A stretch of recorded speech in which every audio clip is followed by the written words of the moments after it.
สวัสดีครัสวัสดีครับสวัสดีครับเลยจ้าบยินดีต้อนรับเพื่อนเข้าสู่ช่องแฟนบอย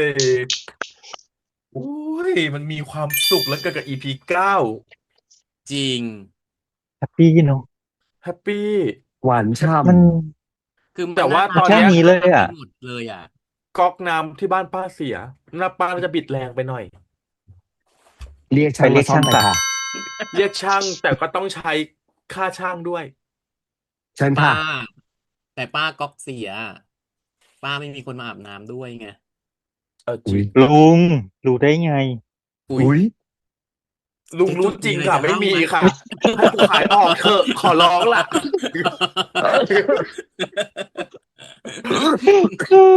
อย่าเต้าข่าวเลยป้าบเออกอไม่มีก็คือไม่มีถ้ามีเอกูบอกเองอว่ามี ถ้ามีเดี๋ยวอวดเอง เออเพราะว่าวันนี้เขาก็2 คู่เรียบร้อยจุบจุบด้วยความเต็มใจเอออันนี้น่าคือรักมากแบบว่าเลยอ่ะจุ๊บให้รู้ว่ารักไม่ต้องแกล้งแล้วอันนี้ไม่ต้องแกล้งอันนี้ไม่จุ๊บจริงต้องแกล้งจุ๊บให้รู้ว่ารักเลยอืมคือตอนแรกเราก็แอบเสียเอาไปทีละคู่ไหมคือทีแรกอะเราแอบเสียดายนะว่าเนี้ยเติ้ลไม่มาอืแต่พอมอืมเติ้ลไม่มาปุ๊บแล้วเห็นโปสการ์ดอะมันแบบโอ้ใจยชื้มันนอะมันใจมันฟูไม่แบบเห็นถึอืมงความโหยหาชอบเล็กเนาะเออมันมันเห็นเสน่ห์ของโปสการ์ดจดหมายชัดมากเลยอ่ะคิดถึงมันเอฟเฟบรรยากาศกต์อ่ะอืจริงเอฟเฟกต์แล้วแต่แต่มันไม่ได้แต่ลุเขียนเยอะงแอบลุ้นเหมือนเจ๊จุกนะว่าถ้าเขียนไปขอเป็นแฟนนี่คือตายห่ากรีดตาอ๋อ ยห่าเลยอ่ะ เออแต่โปสการ์ดคือมันเขียนอย่างนั้นไม่ได้ไงลุงเพราะว่าเวลาเรารับอะพ่อแม่เราเห็นไงว่าเขียนอะไรอยู่ข้างหลังถูกไหมโอ้อย่าให้แคยร์เป็นนะอย่าให้แคเออร์เป็นนั่งจีบกันอยู่ในบ้านอย่างนั้นเราไม่ต้องลงชื่อเราไม่ต้องลงชื่อเราก็ขอเป็นแฟเฮ้ยนเลยใครก็ไม่รู้ว่าแม่ เอออะเออไรอย่างเงี้ยโดนเพื่อนแกล้งแม่เออเออเฮ้ยแต่เมื่อก่อนนะเวลาเราไปแบบไปเที่ยวเนาะไปเที่ยวต่างจังหวัดอะเราเลือกโปสการ์ดนานมากนะใช่แล้วนั่งจริงนั่งคิดคำพูดด้วยนะป้าว่าจะเขียนอะไรลงไปในนั้นน่ะ ใช่แมงปอปีกบางเจ้ากลางปีกหยุดค่ะสวยแล้วกลางปีกสวยเหรอ นี่สำนักพิมพ์ใยไหมเออใยอ๋อใหม่ เออ หนังสือใยใหม่ใช่เป็นใยใหม่ใยไหมนึกออกแล้ว พี่เคะออแก๊สค่ะเออก็คือเอาง่ายๆเมื่อก่อนมันต้องส่งข้อความอะไรพวกนี้อืคือเขาไม่ได้ส่มงดิเขียนข้อความอะไรพวกนี้เพราะสมัยนั้นนะคือเขาจีบกันด้วยจดหมายเนาะใช่เออแพเขาคือมันยังไม่รตั้งใจมีพวกไลน์เอออะไรที่มันมันยังไม่มีพวกโซลงไปในหลุมรักเชียลทั้งหเออ ลายแหละเวลาจะไปจีบใครสักคนก็ต้องส่งจดหมายต้องรู้บ้านเลขที่เขาต้องอยู่ที่อยู่อะไรอย่างเงี้ยใช่ซึ่คือถ้าทันงผู้หญิงคนเนี้ยสมัยขึ้นมานิดนึงก็จะมีเพจเจอร์ โทรศัพท์แต่เด็กรุ่นนั้นยังไม่มีตังค์ไงแต่เด็กอ่ะมันยังไม่มีตังค์ซื้อมันก็เลยส่งเพจเจอร์ไม่ได้อะไรอย่างเงี้ยมันก็จะได้แค่อืมจดหมายอะไรแบบนี้แหละอันเนี้ยหรือไม่ใช่ก็ไปเลยแมงเขียนให้กันแมงปอปีที่โรงเรียนกบางเนี่ยไปเขียนให้กันที่โรงเรียนสอดใต้โต๊ะเหมือนเติ้ลน่ะอย่างนั้นน่ะเออได้แค่นั้นมีตอนเรียนอ่ะเขาวิ่งออกไปหยอดตู้โทรศัพท์แล้วโทรหา call center ของเพจเจอร์อ่ะอ๋อเหรออันนั้นแต่แสดคือยุคงว่ายุคแล้วก็ป่านนี้ต้องมีอันเพนั้นมันยุคจเจอร์ไงอีกอันหนึ่มีงแล้วไงมีส่งเพจเจอร์ไงอืมแล้วก็คือนั่งอยู่ในห้องเดียวกันนะแล้วอยู่ก็วิ่งออกไปเว้ยแล้วก็ไปแล้วไปส่งให้ไม่คนในห้องเนี้ยเหรอไปส่งให้คนในห้อเองอไม่โดนลิค่ะ ฟต์หรอเพจเจอร์โรงเรียนได้ด้วยหรอไปได้เขาไม่เป็นมันไม่เหมือนกับสมัยนี้ที่เป็นโทรศัพท์เนี่ยอันนั้นมันคือตืดๆแล้วก็มีข้อความวิ่งขึ้นมาเฉยอืมมันจะต้องน่ารักมาตั้งแต่เวอร์ชันที่เป็นตัวเลขอย่างเดียวๆอันนั้นแพ็กลิงก์คืออะไรวะแท็กลิแพ็งก์กลิงก์มันจะขึ้มันนเป็นจะเป็นเพเบอร์โทรจเจอร์ศัพท์ให้รุ่นแรโทรกลับกขึ้นแค่เฉอ๋พาะอเบอร์โทรศัพท์ไม่มันยังไม่เป็นเป็นข้อความตัวหนังสือมันก็คืออ๋อยังไม่เป็นตัวหนังก็คือให้สือป้าให้ให้ให้ตัวกลับเบอร์นี้เท่านั้นมีแต่เบอร์เอมีแต่ตัวเลขยังไม่อ๋อรู้ว่าคืออะไรอ๋อเออแต่ถ้าเป็นยุคที่เป็นเพจเจอร์มันคือส่งข้อความได้แล้วเป็นข้อมันจะความเวอร์อืมชันโทรเข้า call แรกเป็นภา center ษาอังกฤษเอออืมเวอร์ชันสองค่เป็นภาษาไทอืมยแมงปอปีกบางค่ะเจอกันปีกสวยค่ะคอเซ็นเตอร์ก็จะทวนไงพอเวลาเราพูจะดทวนแมงกอพริกบางแล้วก็พิมพ์ คอเซ็นเตอร์แมงกอพริกบางค่ะคือไม่ค่ะแล้วอย่าแค่เสร็จแล้วคือคอนเซนเตอร์เคยหัวเราะนะคะ ไม่แล้วเอาเอาจจริงๆนะริงๆไม่ว่าเราจะนำเน่ายังไงก็ต้องผ่านคอเซ็นเตอร์ซึ่งคอเซ็นเตอร์มันถูคนรับกทุกสิ่งที่นำเน่าของพวกเราในสมัยนั้น อย่าแค่คนดูไม่ทันเลยฉันยังไม่ทันเลย แล้วพอมันมาขยับมายุคนึงป้ามันสามารถส่งผ่านอินเทอร์เน็ตได้แล้วมันไม่จำเป็นเอต้องโทรอไปที่ call center แล้วอะไรใช่อย่างนี้ใช่ใช่ยุคที่เริ่มมีอินเทอร์เน็ตเข้ามาในในประเทศเราที่เริ่มใช้แบบจริงจังขึ้นมามันเริ่มเป็นส่งผ่านอีเมอ่าลเออโอ้นึกถึงเลยอ่ะไม่ทันคือนี้โตมาเป็น MSN แล้วไงคือเกิด90แต่คือมาโต2000นึกออกไหมว่าเกิอ่ดปี90าเป๊ะมันก็อ่าเลยจะไม่ได้แบบอ่าไม่ได้ทันก็คือถ้าอะไรอย่างเงี้ยยุค MSN นั่นแหละมันเริ่มส่งเพจเจอร์ผ่านอินเทอเอร์เน็ตได้อแล้วอ๋ออืไม่มีมไงไม่มีสเจออ่ะมัยนั้นก็คือยังมีใช้ทั้งเพจเจอร์แล้วมือถือก็เริ่มเข้ามานะเจ๋งเนาะแต่มือถืออะใช่แพงในมือถือยุคนั้น เครื่องละ100,000 130,000เอออะไรอย่างเงี้ยคือมันยุคที่แบบมือถือเข้ามาใหม่ๆก็คือคนที่รวยจัดจริงๆอะถึงจะมีมืออืถือมแล้วอันตีหัวตายอ่ะ กระดูกหมา มือถือตีหัวตายอ่ะคือโจรไม่กล้ามาปล้นมือถือเพราะกลัวโดนมือถือตาย อ่ะกลับมาที่ซีรีส์ของเราดีกว่า อืม ไปไกล เพราะว่าพอพูดถึงอดีตแล้วก็นี่แหละพลังพลูเลยเนาะ ทั้งพลูเนี่ยคชลานแก่ก็อย่างอะนี้แหละค่ะ อ่าก็น่ารักอ่ะพออย่างวันเนี้ยเหมือนกับการ์ดก็ไม่ได้มีคู่มาด้วยก็เอ็นดูนานแต่ว่าโหจัสตินหล่อมากอ่ะฉากอืนั่งหน้ารถมโฟล์กอ่ะแล้วหันเอมามองอแบบจริงตายแล้วคือเรื่องเนี้ยนักแสดงหล่อขึ้นทุกชายอีเลยนะชายมาชายกชายขึ้นทุกคนมากทุกคนเลยเอาจใช่ริงทุกคนเลยยกเว้นแอสตันๆมีแอสตันด้วยเหรอไม่ใช่เอาใหม่ แอสฉันกำลังงงตันไม่ได้เล่นก็เลยเรื่องนี้ก็เลยแอสตันไม่ได้ใช้ มาตอนไหนวะ เอาใหม่เติร์นน่ะชื่ออะไรแล้วนะ กีตันคีอีตันตาเออยกเว้นคีตันที่ยิ่งนานยิ่งเด็กลงทุกคนดูโตขึ้น coming of เออ age ยิ่งเออีพีอหลังๆไอ้คีตันยิ่งหน้าเด็กลงงงอ่ะ เอ๊ะคีตันหนูสวนทางกับชาวบ้านแต่ลูกทำไมยิ่งโตยิ่งเด็ก เออยิ่งโตหน้ายิ่งเด็กอ่ะงงมากที่เอ็นสดูนุกอ่ะแล้วก็พอมาเป็นคู่ของเคนพอลอืมอืมโอ้ยคู่นี้เล่นเขิออกนเล่นเอาเขินเลยอ่ะป้าไอออกซีนนั้นอ่ะออกก้าชิเขินซีนล้างจาคือนอ่ะชิออก้านี่ชีแบบ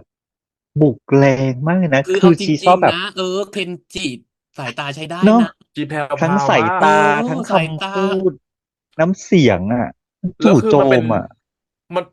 คือเราชอบบทตรงที่ว่าสองคนเนี้ยต่างคนต่างรู้นะว่าอีกฝ่ายถึงชอบกันแล้วเอแต่อด้วยความที่มันเป็นสมัยนั้นน่ะอืมมันยังไม่กล้าที่จะแบบแสดงออกกันมากมายแต่มันแค่รู้ในใจมันเขินมันอยู่เออข้างกันมันก็เขิใช่นแล้วใช่อ่ะใช่ใช่แล้วมันก็อ่อยกันไปอ่อยกันมา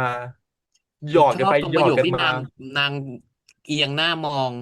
แล้วนางก็ถามว่ามองนานแค่ไหนโอ้เโหออเนี่ยแล้วมันเป็นคำถามที่แบบเหมือนบีบคั้นโอ้เค้นโหคือแบบการใช้สายตาเลิศมากซีนนั้นอ่ะเลิศอืมแล้วยายอาชีพเหมือนตัวเล็กอ่ะตัวเล็กอ่ะแบบตัวเล็กมาก อืมเรียกว่าน่าเขินเนาะเรียกเขาว่าตัวเล็กอ่ะสาวน้อยอ้อยควันน่ะกินแล้วเขาเยอะเรียกแทนกันว่าตัวเล็กไอ้ตัวเล็ๆกินกอะป้า เยอะๆนะตัวนิดเดียวอย่างเงี้ยแบบไม่แล้วแต่นี่วันนี้คือพวกนี้พออ่ะน่าจะมาทวิตใน X อ่ะอ่าว่าว่า EP นี้เป็น EP ที่แบบชอบที่สุดอะไรประมาณอย่างเงี้ยอืชอบอีมพีนี้หรือ นั่นแหละฉันว่าอย่างนั้นหรือว่าชอบเขาในอีพีนี้หรือหรือว่าชอบเขาอืมหรือชอบหรือซีนไหนชอบที่เขาเป็นพิเศษหรือชอบที่เขาจุ๊บในอีพีนี้อุ้ยอืมหลาเอนอจัมโบ้กับโทมาฟอก ทำดี ดัมโบ้โทโมจัมพอกโบ้กับโทเยี่ยมจมาฟอกริงลงเอยกันแล้วอืม จูจูไม่ต้องไปหาคู่ให้ลูกแล้ว ๆเอออืมโทมัสฟ็อกจัมโบ้แต่มันน่าไลฟ์แอคชั่นรักนะแต่มันอืน่ารักน่ารัมกมากเล่นน่ารักจริงใช่คู่นี้เริ่มเห็นแล้วเริ่มเห็นเคมีที่แบบว่าชัดขึ้นอ่ะเริ่มเห็นชัดเลยอ่ะในอีคือพีเนี้ยเสน่ห์มันคือคความขวยวามเป็นธรรมชาติเนาะเอแล้วขอวยนั้นคือขวยธรรมชาติไม่จริงใช่ขวยประดิษฐ์เอๆใช่อ แล้วตัวแข็งก็ยืนตัวตัวแข็แข็งงอ่ะเอแล้วหน้ามุดอน่ะหน้ามุดไม่กล้าขยับไปไหนด้วยนะขนาดรู้ว่าเขาแกล้งเอาหน้าเข้ามาชิดเออ่ะออืมคือยืนตัวแข็งเลยเหมือนโดนสะกดอ่ะแล้วมันแล้วการบอกว่าอย่ามาใกล้คือมันคือการสั่งว่าอย่ามาใกล้จริงนะคือมันไม่ใช่แบบมารยาเอเอออมันคือแบบทำอะไรไม่ถูกแล้วคือแบบออกไปถูกอะไรอย่างเงี้ยแบบเขาเรียกว่า ถูก petrify ของจริงเออเออนี่เออเพชรทอันเนี้ยรีไฟไปแล้วจ้ะคือไม่ใช่เจจุกแน่ๆอะเอา แต่เจ๊จุกตั้งชื่อว่าฉันอาชีคือฉัน โอ้โหโอ้โหเนี่ย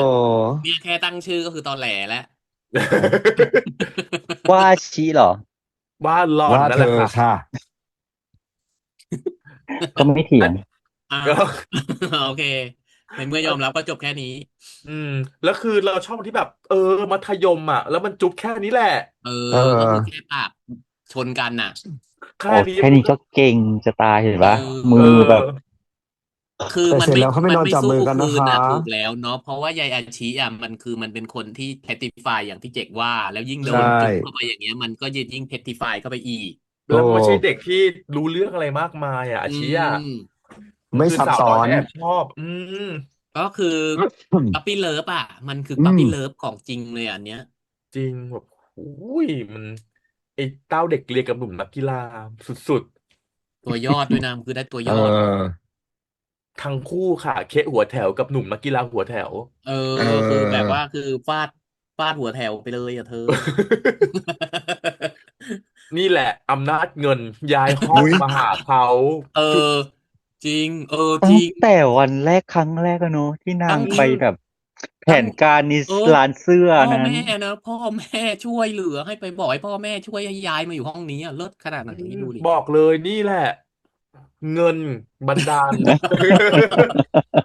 พอดีทำอาว่าเลยไหมคะแม่เราบริจาคเยอะเห็นไหมก็ยุคนั้นจะเป็นอย่างนี้แหละเนาะคือบริจาคมันจริงคือการบริจาคซื้อม้าหิน1 ชุด อืเออม้าหินที่อยู่ตรงนั้นก็คือบ้านฉันซื้อซื้อนะโต๊ะนักเรียนซื้อใดอะไรอย่างนี้เออจริงใช่ตอนใช่ชั้นประถมซื้อคอมพิวเตยังมีเลยอร์ใครบริจาคเยอะทำไม่ทำกันบ้านอาจจะไม่โดนตีก็ได้วันนั้นเอครูก็เบออร์เบอร์อึมแล้วก็จะมีชื่อเขียนติดไว้ด้วยนะที่โต๊ะอ่ะอืมอืมใช่ใช่เลิศเลยล่ะอ่ะทีนี้แล้วพวกเราก็จะรู้เลยว่าอ้าวบ้านมึงนี่เพราะนามสกุลเดียวกัน เอ อะไรอย่างเงี้ยอแล้วก็คนที่บริจาคม้าหินก็จะแบบมาจอนไอ้นี่ม้าหินที่แม่เราซื้อมาเพื่อนเราอืมนั่งได้ เอจริงเอออ เออคนละกลุ่มไม่ไม่ให้นั่ง ไม่ได้นั่งไม่ให้นั่ง นี่ม้าหินแม่เรา เออ โต๊ะปิงปองอันนี้ของแม่เราซื้อมา เอเอออแม่เราบเออไม่มีริจาคสิทธิ์เล่นเอถูก องงงง เมื่อก่อนยุคเมื่อก่อนมันจะเป็นแบบนั้นจริงอันนี้เราต้องยอมรับอ่ายอมรับเพทีราะว่านี้ก็มาเพราะเราก็ต้องพูดตามตรงว่างบมันไม่เยอะพอเนาะสมัยนั้นนะใชมันก็ต้องใช่พึ่งพา่ชุมชนด้วยส่วมันก็นหนึ่งชุมชนกับโรงเรียนมันอืใกล้ชิดมกันอืมอืมทีนี้มาที่โกโก้มั่งอืมไอเราก็คิดว่าฉากเปิดตรงทะเลอ่ะเออนึกว่ามันมีอะไรนึกว่าเดี๋ยวเขาจะไปย้อนให้เราเห็นว่าเอ้ยตอนเปิอืดเอ้ยซีนแบบอ่ะมันอันเนี้ยคุยกันอะไรตกลงกันแล้อะไรวกันว่าอันเอ้ยเนี้ยเอางั้นเราจริงๆมาศึกษาแล้วมันแอบกันไหมแอบกระโดดอันเนี้ยส่วนตัวเจ๋งมีความรู้สึกกระโดดหลังจากที่ตอนที่เราเดากันว่าซีนเนี้ยมันต้องมีอะไรไปแล้มันต้องวมีอะไรมากอ่กว่านั้นาเพราะถูกไหม ว่ามันมีความใกล้เปลี่ยชิดนของใกล้ชิดมากกว่ามันมีปกติความเปลี่ยนของความสัมพันธ์ทั้งคู่เลยด้วยอ่ะมันถูกไหมไม่ได้แบบว่าฝ่ายใดฝ่ายหนึ่งเปลี่ยนอ่ะเออแต่คือถ้าแต่เรามันมาเห็นว่าโกชัดเอาที่หนึ่งมันที่หัวหินมันไม่ได้เออมันไม่ได้ชัดที่พัทยาคือถ้าเกิดสมมุติว่าเราเห็นว่าโกหนึ่งอ่ะมันเริ่มเปลี่ยนคนเดียวก่อนเรายังพอเข้าใจได้เนาะแต่อันเนี้ยคือมันดันเปลี่ยนไปทั้งคู่ไงเออโกสองอ่ะดันจากที่เริ่มแบบว่าเริ่มเขาเรียกอะไรเริ่มรักษาระยะอะมันก็กลับกลายมาเป็นเหมือนไม่เคุยกันตกลงออว่าเราศึกษาดูใจกันเถอะอะไรอย่างเงี้ยนึกออกปะคือ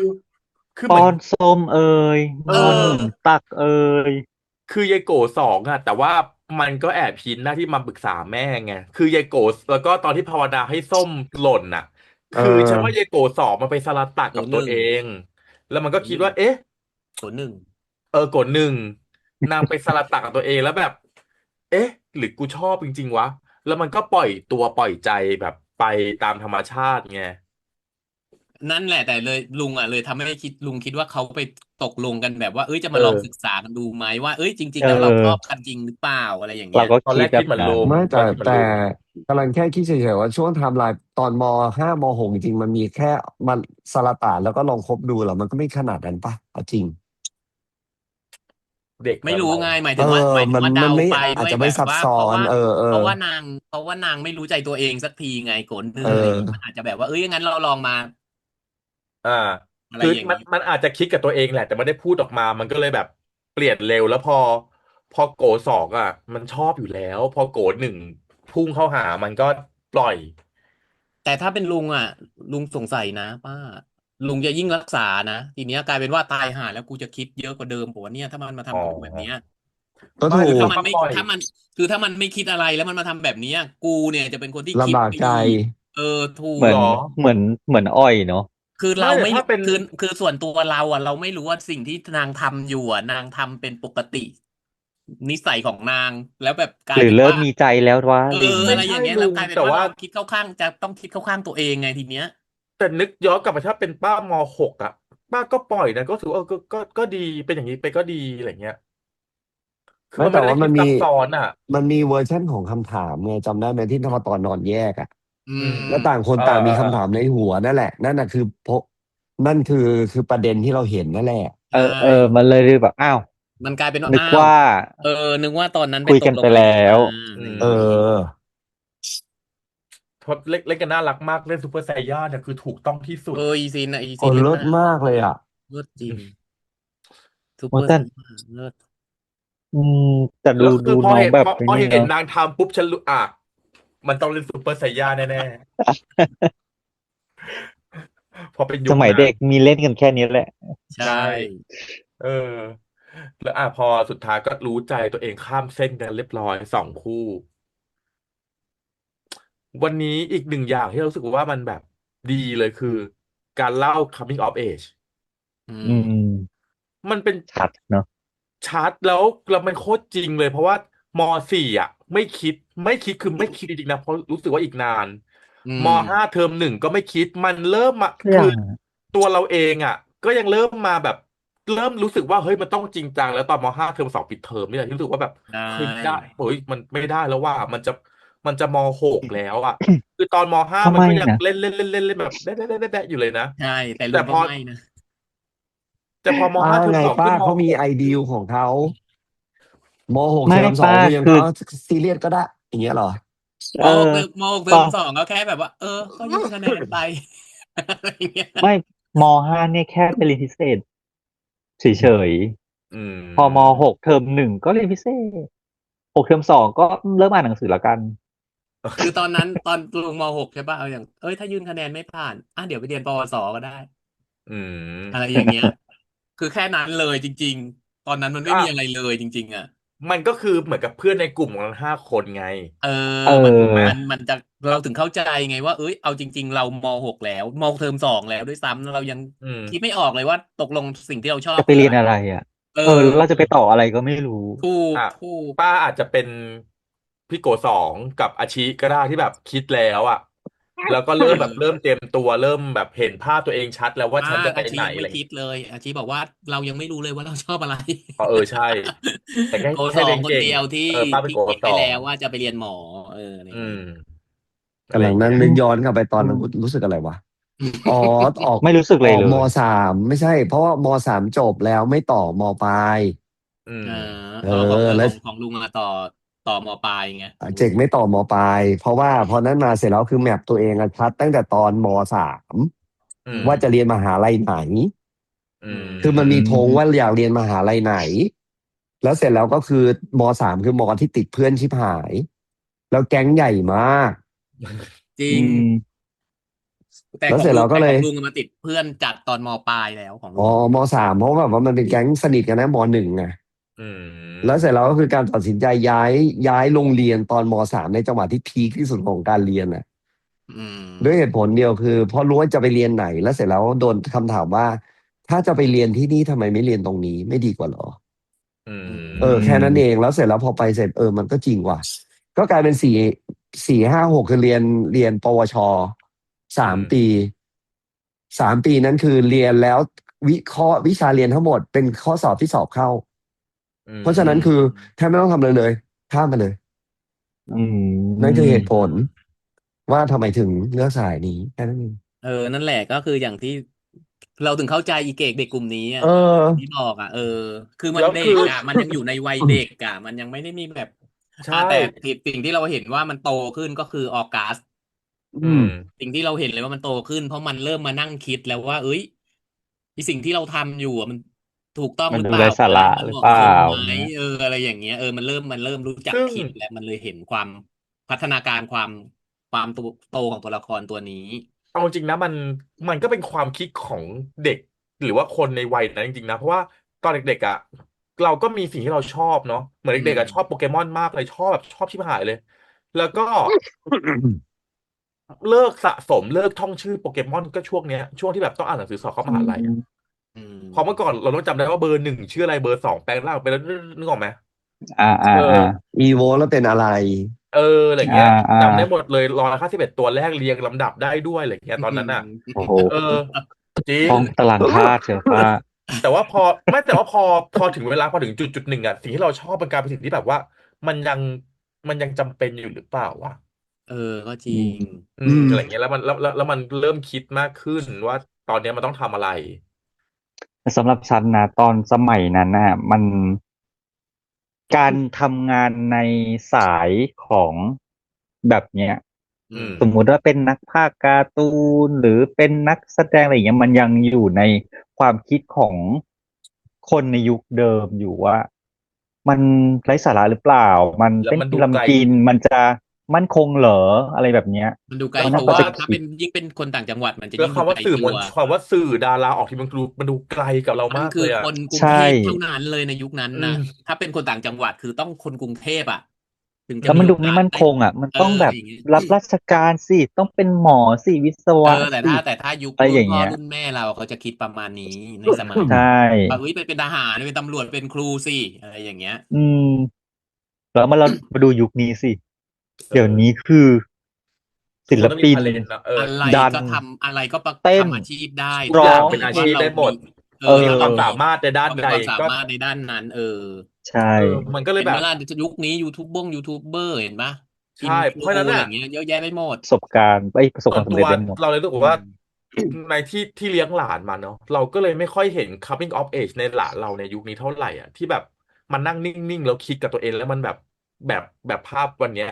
อืคือมันไม่มชัดอะเพราะเด็กโตไวมากไงเด็กอยู่กับอืสื่อเด็กเขามแบบโตไวมากแต่ว่าในยุคของเราตอนนั้นในยุคในซีรีส์อะการ coming of age คือมันแบบมันอย่างนี้จริงๆนะเว้ยมันแบบใช่วันหนึ่งมันนั่งม้าหินกับเพื่อนแล้วก็มาคุยกันแล้วอยู่เขาก็แบบเอ้ย อยู่มันก็พูดขึ้นมากันเองไม่ไ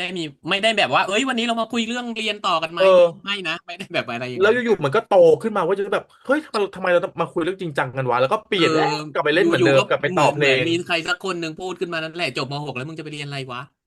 อะไรเอเงี้ยออยู่ๆขึ้นมาอย่างนี้แหละแล้วก็ทีนี้มันก็ยาวกันไปไงอืมแล้วก็มันไม่ได้จะเป็นแบบโกแบบว่าวันนี้หนึ่งอ่ะหัวข้อในการสนทนาของพวกเราคือการเรียนต่ออย่างงี้ไม่ใช่ อืมแล้วอยู่ดีก็มีคนถามว่าแล้วถ้าเอ็นไม่ติดทำไงวะคือมันจะมีเอออะไรอย่างเงี้ยเออแบบอเออยู่ดีก็มายิงเออคำถามขึ้นมาแล้วมันก็โตขึ้นโดยปริยายอะซึ่งเออคือมันเออมันเจ๋งว่ะเป็นวัยที่เริ่มคิดถึงอนาคตถึงแม้ว่าจะเป็นอนาคตอันใกล้ก็เถอะเนาะก็คือแค่มองอืมแค่อะไรอะว่าถ้าแค่แต่ว่าเรียนต่อเราจะไปเรียนต่ออะไรอะไรอย่างเงี้ยแต่ในยุคที่มันไม่มีสื่ออะลุงนึกออกไหมถูการก จากม ใช.6 ข้ามไป่ปีหนึ่งอะเป็นคนเลือกโคตรใช่ใหญ่เลยรู้สึกว่าแล้วคือเอาจริงๆตอนนั้นเรายังไม่รู้เลยว่ามหาลัยมีคณะอะไรบ้างแล้วมันเป็นยังไงจำได้แต่ละว่า คณะมีอะไรบ้างอีกเรียนอะไรบ้างเงี้ยคือปัจฉิมนิเทศอะจบม .6 กลับไปบ้านคือโหว่งมากคือไม่รู้เลใช่ยว่าต่อไปอะมันจะเป็นอะไรต่ออะแล้วเอาตรงเอาง่ายๆคือยิ่งเด็กต่างจังหวัดเนาะอีสิ่งความรู้อะไรพวกนี้มันก็จะยิ่งเบาบางที่จะไปอืถึงมฝั่งนั้นอะไรเงี้ยก็คือส่วนใหญ่เราก็จะคลุกคลีอยู่กับใครครูอืมตำรวจ คุณแนแนวอืมอะไรอย่างเงี้ยก็คือคือเขาก็มีอาชีพแค่เนี้ยเขาก็ไม่ได้รู้กว้างขวางไปกว่าในสิ่งที่เขาได้เรียนมาเหมือนกันเอาเขาพูดกันตามตรงเนาะครูอืมเขาก็จะรู้กันแค่ในวงครูอะถ้าวงด้านนอกที่ไม่ใช่ครุศาสตร์เงี้ยเขาก็อาจจะรู้แค่งูปลาที่จะมาแนะแนวเราได้อะไรอย่างเงี้ยอืมซึ่งมันแล้วเนาะมันเป็นก็ไม่ได้เฉพาะเรื่องการเรียนด้วยนะอืมอืมใช้ชีวิตการเนี่ยจะเป็นแฟนอย่างเงี้ยมันต้องก็ต้องทำยังไงวะถามใครพ่อแม่เอเพราะตอนนั้นอไม่มีสื่อให้เราต้องแบบไม่ถามอากูสิถามไม่มีพ่อแม่ถามพ่อแม่นี่ไงแล้วพ่อก็เหมือนแม่ก็โกหนึ่งจะใช้ประสบการณ์ตัวเอง เขาเหมือนหลอกถาโกหนึ่งที่ว่ามถามเออหลอกถามแม่อย่างนี้เลยเหมือนใช่เปียบแบบเปียบแต่เอก็จะมีบาองบ้านที่เขาก็ไม่ยอมให้ลูกมีแฟนไงนึกออกไหม อ่าเออเออสมัยนั้นคือมันความเคี่ยวของแต่ละครอบครัวมันก็ไม่ต่างกันเอ้ยมันก็ต่างกันเนาะบางบ้านคือถ้ามึงยังเรียนไม่จบมึงห้ามมีแฟนอืมหรือมึงต้องคือเรียนเป็นความผิดอย่างเดียวเท่านั้นร้ายแรงของที่บ้านเลยอะไรอย่างเออเงี้ย มันก็มีหลอกถามแล้วแม่ตอนพ่อมีแฟนคนแรกอายุเท่าไหร่ตอนพ่ออะไรมันมีแล้วมันแม่ก็จะต้องหลอรู้นะกถามมันอยู่ๆมาถามแบบนี้แล้วก็จะเริ่มแบบทีนี้แหละดังทั้งบ้านแม่ไปบเอกพ่อไปออบอกอากงดิโอ้ หรือไม่แล้วนี่ก็ถ้าแม่เกิดว่าแม่อีเต้าที่เขียนอีที่ถามเขียนใยไหมเนี่ยสมมุติว่าลูกตัวเองได้ใยไหมไปสักอันนึงแล้วดันบังเอิญไปเห็นเงี้ยอ้าวแล้วเรียกมาถามแล้วมึงมีแฟนใช่ไหมใครให้มานู่นนั่นนี่อะไรอย่างเงี้ยตลกอ่ะดีแล้วแล้วคือเนี่ย แม่โกเนี่ยตลกอ่ะชอบแล้วอ่ะพอเป็นในครอบซีรีส์อะครัวเนี่ยน้องๆไม่น่าจะได้ผ่านยุคเหล่านั้นอะเหถูกมือนที่เราเนาะไปสัมภาษณ์แอลมอนโปเกสอะเขาก็บอกว่าเขาบางทีนึเขาก็กไม่ออกนึกไม่ออนึกไม่ออกแต่ว่ากเฮ้ยแต่น้องถ่ายทอดดีแสดงว่าเนาะเรียวมามีทีเข้าใจมกำกับกันดีเข้าใจเอาเข้าใจง่ายๆเลยอีเวิร์กโปช็อปสการ์ดเนี่ยเวิร์กช็อปน้องมันเคยรู้รู้หรือเปล่าว่ามันมีโปสการ์ดรู้แหละเขายัอันงเขียนส่งเดี๋ยวชิงนี้ยังมีโปผลสการ์ดอยู่ไง บอลอยู่เลยเรายังมีอยู่เหรอ่ะโปสการ์ดจะมีอยู่เวลาส่งไปเมืองนอกผลบอลเมืองนอกไว้แต่ว่าจริงแต่มันกลายเป็นโปสการ์ดกลายเป็นของฝากไงคือมันได้ไปหยอดตู้ไปรษณีย์แล้วแต่ก็คงเห็นไอเอเดียบ้าองอะไรเงี้ยใช่แต่มันก็ไม่ได้เป็นที่นิยมไงมันมีใช่แต่มันไม่ได้เป็นที่นิยมเหมือนสมัยก่อนเมันสมัยเราด็กๆอย่างจะกลายเป็นของคลาสเด็กๆแก๊งสิกไปแล้วเนี้ยลุงอะไรนะมันเป็นของมันจะกลายคลาสสิเป็นของคลาสกไปแล้วไงสิกไปแล้วเอาโปจริงๆกับสการ์ดอะพยายามนะบางทีไปเขียนนะอยากเขียนแล้วก็อืมส่งกลับมามันสแตมป์แล้วก็ไปอืม ผ่านให้มันใสแตมป์มันดๆกลับมานอกอ่ะสแตมป์แต่โปแล้วเมื่อสการ์ดอะก่อนมันจะมีติดในใจป้ามากเลยมันจะมีวิชาคล้ายๆอย่างนี้ด้วยนะที่แบบต้องเขียนไว้ต่างโรงเรียนอ่ะแต่ถ้าจำไม่ผิดอ่ะใช่วิชาภาษาอังกฤษให้ใช่ เขียนโปสการ์ดถึงเพื่อนต่างชาติจาก Student Weekly ใช่เขียนถึงเพื่อนต่างชาติเขีเอยนต่างโรงอ เรียนด้วยอะไรอย่างแล้วเงี้ย Student อีนั่น Weekly ตอนนี้ไม่ตอบกูกลับกูไม่ได้คะแนนกูงงมากกูผิส่ดอะไรงงสมัยมีส่งเมลด้วยถ้าลุงจำไม่ผิดแบบส่งเมลไปคุยกับคนต่างชาติอะไรอย่างเงี้ยเวลาเรียนภาษาอังกฤษอ่ะคือแบบแล้วคือมันนอยอ่ะเพราะเพื่อนได้ตอบกลับนึกออกไหมอืม แล้วก็เอามาอวดกันแล้วกูไม่ได้อะคะแนนก็ไม่ได้โพสการ์ดก็ไม่ได้ มีเขียนระหว่างโรงเรียนอะไรอย่างเงี้ยเนาะเอแล้วก็ออีใยไหมนี่แหละก็ติดมาด้วยกับต่างโรงเรียนอืมบางคนใส่แป้งมาด้วยในซองจดหมายอะ อ่าคิดว่าเอแอนอแท็ก โลกแอนแท็กเหรอ ช่วงนั้นแอนแท็กระบาดกับผงรักแป้ง แรกมันแยกยากอะจะมีจะมีแป้งโรยมาด้วย มองเลยะพี่คะแก๊คุยอะไรสมากค่ะพี่เอออืมเฮ้ยแต่วันนี้เอาพูดถึงความมันน่ารักจริงๆนะมันน่ารักในใช่ใช่ ความรู้สึก EP อะนี้น่าคือรักมาก EP นี้น่ารักมันมากน่าจะเป็นวัยช่วงวัยที่พวกเราสี่คนเนี่ยเราผ่านมาไงมันเป็นผ่านมาประสบการณ์ชีวิตของพวกเราส่วนหนึ่งด้วยมันก็เลยยิ่งทำให้อะไรความน่ารักของนักแสดงที่ถ่ายทอดออกมาแล้วมันเข้าถึงความรู้สึกของเราในตอนนั้นอ่ะแล้วน้องๆเล่นธรรมชาติมาถูกถูจริงก สมวัยกับตัวละครมากๆอ่ะอืคือวัยมมันได้อยู่แล้วเนาะแต่การถ่ายทอดว่าเอ้ยตัวเองเข้าใจในสิ่งที่ต้องการที่จะสื่อออกมาในยุคที่ตัวเองไม่ได้อยู่อ่ะอืมมันถือว่ามันเก่งนะคือมันมีจริงเอาจริงคือจากบทเวลาตัวละครพูดกันมันก็มีบางบทที่ดูโตกว่าวัยดูเป็นบทหนังสืออืมแต่ว่าวิอืมธีการเล่นของน้องอ่ะมันทำให้เรารู้สึกว่ามันธรรมชาติอืมมันดูอืไม่ได้แบบเป็นคำพูมดที่โตกว่าวัยสักเท่าไหร่อะไรเงี้ย อืมอืมจริงเล่นดีแล้ววันนี้ถ่ายสวยยิ่งเฉพาะฉากทะเลกลางวันอะแอมอนโปเกสถ่ายสวยมากสวยแบบหล่อมากแล้วโดจริงยเฉพาะแอเห็นลมด้วยอนอีซีนเล่นยาสระผมที่บอกว่าปาดหัวขึ้นไปโอ้โหทาเคชิลอยหน้ามาเลยอ่ะคือทาเคชิมันสมัยนั้นทาเคชิชอบทำผมทรงนี้ไง เออโอ้เออคือแบบโอ้โหหล่อมากแบบถ่ายดีใครไม่รู้จักเนาะยอมทาเคชิลองไปเซิร์ชดูนะดาราญี่ปุ่นมีเนี่ยชิโร่ด้วยไหมดีทาเคชิทาเคดีชิขนาดนี้ดีขนาดนี้แล้วยังไงคะไฟน a ลอีพีมาแล้วค่ะอืมอ่าประกาศแล้วที่จัดที่ไหนนะเจ๊จุกเซ็นทรัลจัดเวิลด์เซ็นทที่รัลเวิเซ็นทรัลลด์เวิลด์อืมโอ้วันโหที่29เนอะใช่ไหมถ้าจำไม่ผิดวันจัดที่ยี่สิบเก้าอ๋อถ้าจัดถ้าเป็นยุคนั้นต้องบอกว่าเป็น จัด World ตรง Trade World Trade Center World Trade Center ใช่ไหมจัดตรง นะมี World คำว่าเซ็นเตอร์ Trade ไหมนะฮะ อืม มีคำว่าเซ็นเตอร์ไหมนะ World World World Trade Trade Trade Center Center จัดน้องๆอาจจะไม่รู้ว่าเมื่อก่อนเซ็นทรัลเวิลด์ชื่อว่า World Trade Center ใช่ไหมจัดตรง World Trade เอเอ๊ะ World อ Trade มีตัวที่อะไรด้วยเหรอคะมีค่ะเป็นที่แรกที่มีสเก็ตน้ำแข็งเออแล้วก็คือมันมีหลังจากไอ้นี่ป่ะต้มยำกุ้งใช่ไหมนะถึงเปลี่ยนมาเป็นเซนทรัลเวิลด์อ่ะใช่จำไม่ได้แล้วอ่ะจำไม่ได้น่าจะใช่ช่วงแบบน่าจะช่วงต้มยำกุ้งแหละเปลี่ยนมือนะเขาเรียกเปลี่ยนอืมเจ้าของเนาะก็ไป กดนี่เราบัตรผ่านกันได้มาตั้งแต่ทุกค ส น มัยเวอร์เทเซ็นเตอร์ ไปเวอร์เทคกันไปเวอร์เทคกันทุกคน แล้วตรงสยามมันชื่ออะไรนะพารากอนก่อนนี้เป็นพารากอนอ่ะ สยามเซ็นเตอร์ยังเป็นอย่างเดิมเป็นโรงแรมอินเตอเป็นโรงแรร์คอนมโรงแรอ๋อมโรงแรมตรงนั้นหมวกคาวบอยอ่ะอินเตอร์คอนเออโรงแรมตโรรงนั้นงแรมอะไรนะแล้วฝั่งตรอิงข้ามนเตอร์คอนเป็นอะไรนะเซ็นเตอร์สพอยต์ยามร้อนสยามไม่มีร้อนสยามร้อนอย่างเดียวอ๋อเหรอสยามร้อนอย่างเดียวเหรอตรงนั้นไม่มีเซ็นเตอร์สมัยก่อน พอยต์ Center ฉัน ส ไม่ Point ค่อยเข้ามัยนะเมืเจองกตอนนั้นน่ะสมัยอะไร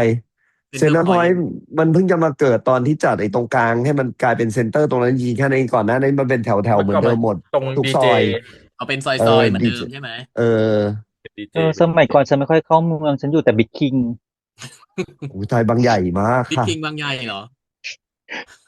ฉันอยู่ตั้งแต่ตอนยังไม่มีบิ๊กคิงจนมีบิ๊กคิงจนเจ๊งไปแล้วตอน จนฉันมาอยู่แล้วอ่ะ เออเอ็นดูเนาะ อ่ะก็มีความสุขมากทุกคนสำหรับ EP นี้แล้วก็ใครที่แบบเฮ้ยดู EP นี้แล้วรู้สึกอะไรยังไงเนาะแบบเห็นมุม coming of age อยากจะมาแชร์ประสบการณ์ตัวเองที่แบบรีเลทในยุคนั้นอะไรเงี้ยก็เออแล้วมาเล่าให้ฟังได้เนาะแล้วก็ถ้าเห็นว่าเราไร้สาระเยอะก็อย่ารำคาญเราเลยนะ เพราะว่าคนแก่มาดูเด็กกับเธ เพอราะว่ามาดูคนแก่ หลานๆนะ เพราะว่าเราก็แบบว่าคนแก่แล้วมาดูคิดถึงเรื่องอะไรที่สมัยเรามันสมัยเรามันของสมัยเราอ่ะใช่ก็วัยเด็กกับผู้กำกับนั่นแหละเอาจริงๆใกล้กันใกล้กันทุกคนเพราะก็เลยเนี่ยถ่ายทอดออกมาได้แบบเห็นภาพจในริงๆเพยุคราะว่าเป็น เดียวกันนะอืมเนาะก็เอาเป็นว่าพวกเราสี่คนนะครับต้องขอตัวลาไปก่อนสำหรับคลิปนี้เนาะแล้วเจอกันกับอีพีหน้าครับวันนี้ไปแล้วครับสวัสดีครัสวัสดีคบรัสวัสดีครัสวัสดีครับบบาครับย